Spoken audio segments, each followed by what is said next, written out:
Time spent with people who hurt you is time wasted. Your life belongs to you.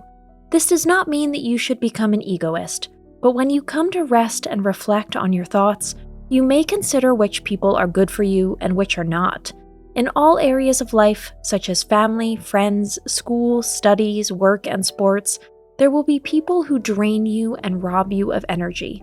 It gets really bad when you are frequently hurt by the same person.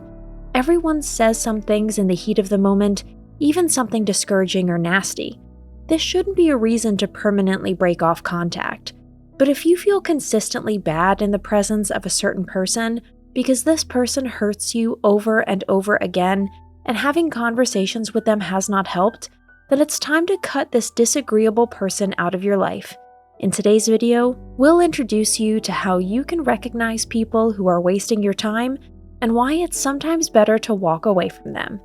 If you like our videos, feel free to support us with a thumbs up, subscribe to Psychology in Mind, activate the little bell, and look forward to the videos we upload for you every day.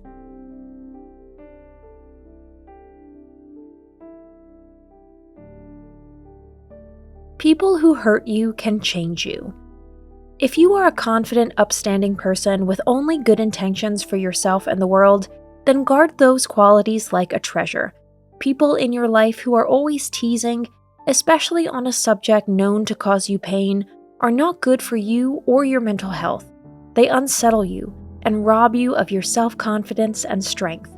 If you are repeatedly hurt and humiliated, it can have far-reaching consequences for your character, in addition to the pain you feel. Many sufferers feel the same pain towards other people after some time. Others withdraw or believe what the bully tells them. This is wrong. Many sufferers become hard on themselves and others when they are frequently hurt. Sometimes, just a single word hits the other person to the core. How deeply that word can trigger negative emotions also depends on the tone and context. You should remain the lovable person that you are, with firm opinions, stable self-esteem, and a good sense for the feelings of others with your unique personality. People are social beings who form friendships, partnerships, and other connections with people who can cause them psychological harm. For this reason, it's important to pay attention to who you surround yourself with. Remember, people who hurt you do not deserve to be around you. We all know such people who are repeatedly bullied and mistreated by others. Regardless of this, these people still keep being around those who hurt them. This phenomenon can be observed especially in committed relationships. One partner treats the other badly, and yet the aggrieved person remains attached to their partner. Now, it is understandable that one does not give up a marriage or a relationship of many years from one day to the next. But if all communication with your partner fails and they still continue to hurt you, then leave. Your partner does not deserve you. Free yourself from their clutches, and do not excuse this impossible behavior with good sides or shared beautiful experiences from the past. A person who loves does not hurt his partner, but also, friends and family members should not constantly tease and belittle you. You do not have to tolerate such behavior because it's disrespectful. If a clarifying conversation is not successful, but you are not able to ban a family member from your life, you can still reduce the contact to a minimum. Let's answer the question of where this act of lack of empathy comes from in the first place. Children learn through a good social environment that a certain level of empathy, understanding for other people's feelings, is the basis of a good life. However, it seems this way of thinking has not reached all minds, even to this day. Empathy-resistant people mindlessly bully others. The sad reality is that these violations against others transcends all classes and cultural circles, and no one is immune from becoming a victim.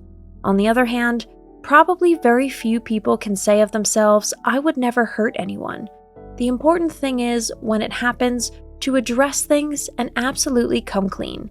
Some people are also aware of what they are doing to others. Still, even with the best of intentions, some fail to give their friends and family the respect they need on a permanent basis. They always put their own concerns above those of others.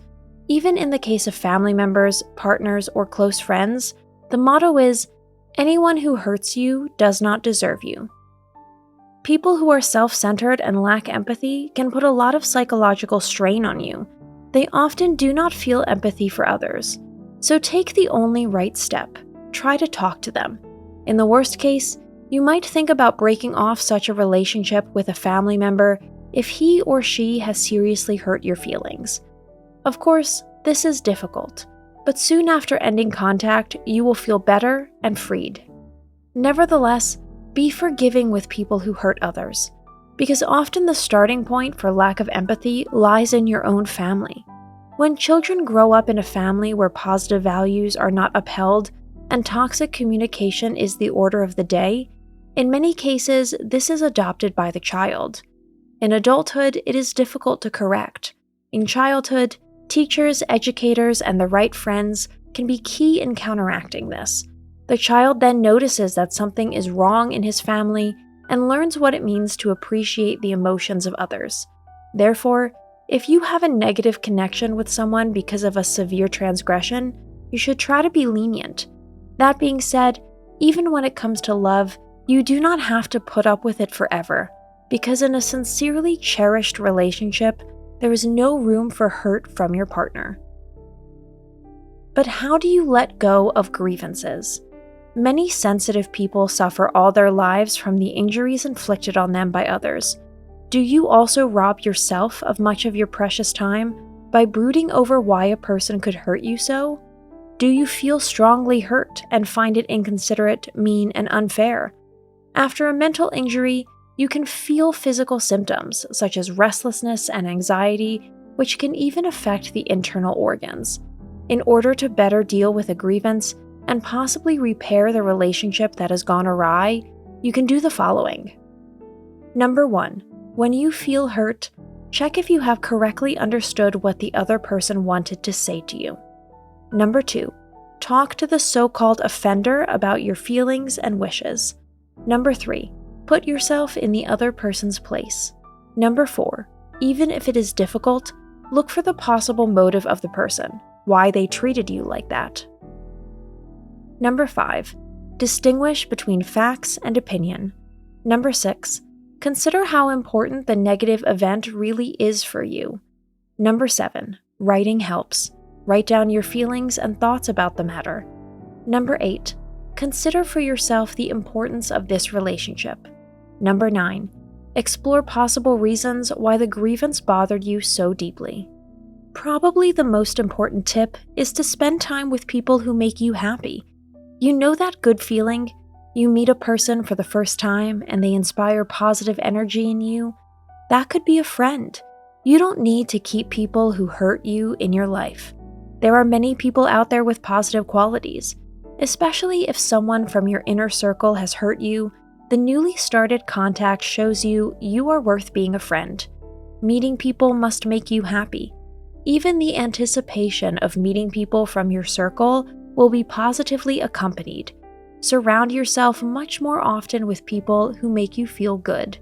If you feel uncomfortable around a difficult individual, you should cut this relationship short.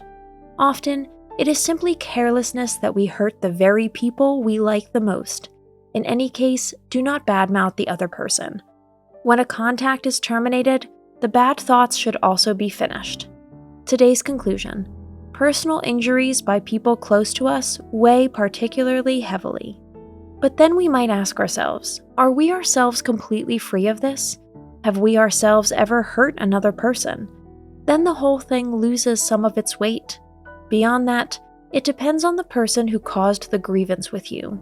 If it is a kind person who is otherwise open, sincere, and a true friend, then consider whether you really want to break off this contact. If it is someone who repeatedly shows their bad side and causes unpleasant feelings in you, then draw the line. Of course, this is just a recommendation. In the end, it is always you who decides. That's it for today. Thanks for watching. Did you find this information helpful? Do you have experience with it? We would love to hear from you. Leave a comment below and let us know your thoughts. For more resources about mental health, self-improvement, and psychology, visit our website.